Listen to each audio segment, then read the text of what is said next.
इस्लाम की इमारत है वो इन तीन चीजों के ऊपर खड़ी है। अकीदा तौहीद के अंदर किसी किस्म का जो है वो शक भी आ गया तो इंसान दायरे इस्लाम से खारिज हो जाएगा। अकीदा रिसालत में किसी किस्म का कोई शक आ गया तो इंसान इस्लाम से खारिज हो जाएगा। तो जिस तरह ये दो अकीदे हम इस पे यकीन रखते हैं कि अकीदा तौहीद और अकीदा रिसालत के हवाले से हमारे दिल में कोई शकूक व शुबहात नहीं। आम शख्स के पास उस तरह के दलाइल नहीं है जो एक आलिम के पास मौजूद है, लेकिन कभी भी एक आम शख्स के दिल में जब वो इस अकीदे के हवाले से अल्लाह महफूज फरमाए तो कभी ऐसा नहीं हुआ कि उसके दिल में कोई खटक आए, कोई उसके दिल में शक गुजरे, कोई गुमान गुजरे, या उसने बतौर तहकीक ही लिया हो कि चलो मैं देखता हूं ये शायद कोई बात और हो। क्यों? ये एक मोमिन का यकीन है कि हुजूर ही आखिरी नबी है। तो जिस तरह ये दो अकीदे हमारे पुख्ता हैं, सेम उसी कैटेगरी में हमारा ये तीसरा अकीदा भी पुख्ता रहना चाहिए। जिस तरह हम अकीदा रिसालत पर कोई दूसरी बात सुनने का मिजाज नहीं रखते, इसी तरह हमें अकीदा आखिरत पर भी कोई दूसरी बात नहीं सुननी। वो हमारे अमल से है। जैसे मैंने कहा कि हम अकीदा रिसालत पर राई के दाने के करोड़वें हिस्से में भी किसी से कोई बात दलील पूछने के रवादार नहीं। हमारी रूहों में ये हमारे वालिदैन ने उतारा कि हुजूर ही आखिरी नबी।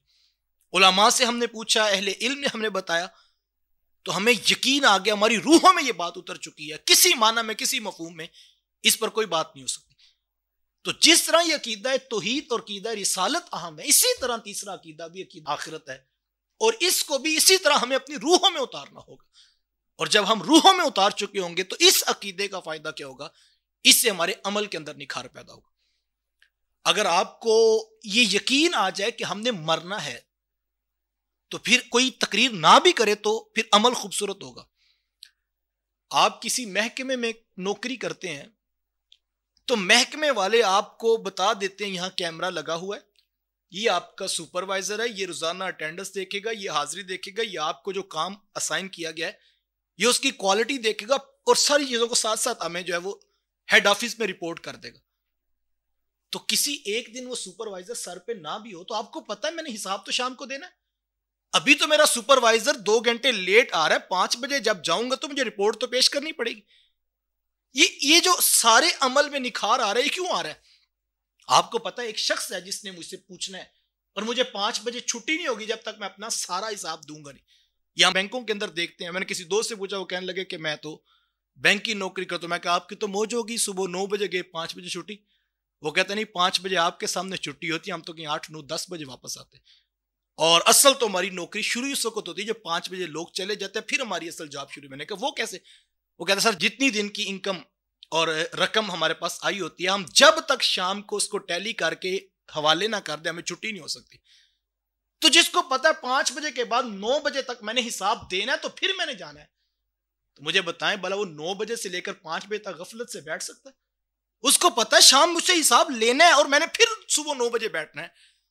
तो सारा दिन उसकी जान हथेली पे होती है। वो चाय का कप भी पूरी तवज्जो से नहीं पीता, वो खाना भी पूरी तवज्जो से नहीं खाता। उसको पता है, और 9 बजे जब वो हिसाब दे के फ्री होता है फिर वो चैन की नींद आके सोता है कि आज सारी रकम और सारे पैसे मैंने जो सारा हिसाब किताब सही तरीके से वापस करता है। ये चेक एंड बैलेंस का वो तरीका है जो हमें सारी जिंदगी हर रोज हर लम्हे नसीब होता है, तो हमारा अमल बेहतर हो जाता है। इसको अकल कबूल करती है।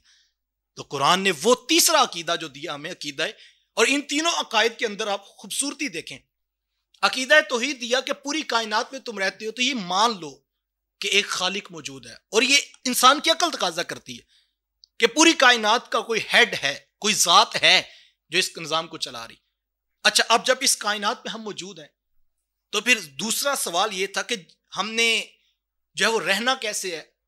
तो अल्लाह ने एक नहीं, दो नहीं, 1,24,000 कमो बेश अंबिया और रसूल भेजे तुम्हें जिंदगी गुजारने का ढब, उसलूब और तरीका बता दे। यार बनाने वाले का भी पता लग गया, जिंदगी गुजारने कैसी वो भी पता लग गया, लेकिन इसके ऊपर प्रैक्टिकल इंप्लीमेंटेशन कैसे होगी? तीसरा अकीदा दे दिया, कहा अकीदा आखिरत मौजूद है। इख्तियार तुम्हें दे दिया, इम्मा शाकिर व इम्मा काफूरा। तुम चाहो तो शुक्र करने वालों में शामिल हो, जो चाहो तो इनकार कर। दोनों राहें तुम्हारे सामने खोल दी। और अब तुमने अमल करना है किस नेहज पर, किस रास्ते पे तुमने चलना है, इख्तियार तुम्हें दे दिया। और तीसरा अकीदा तुम्हारे हाथ में पकड़ा दिया कि गाफिल ना होना, किए हुए एक एक अमल के बारे में कल तुम्हें जवाब देना पड़ेगा। और ये अकीदा आखिरत जिसका मजबूत होता है उसके ऊपर कोई जो है वो बास पुरस करने वाला बज़ाहिर नजर ना भी आ रहा हो, तो उसको पता होता है बिल आखिर मौत है और मुझे किए हुए अमल का हिसाब देना है।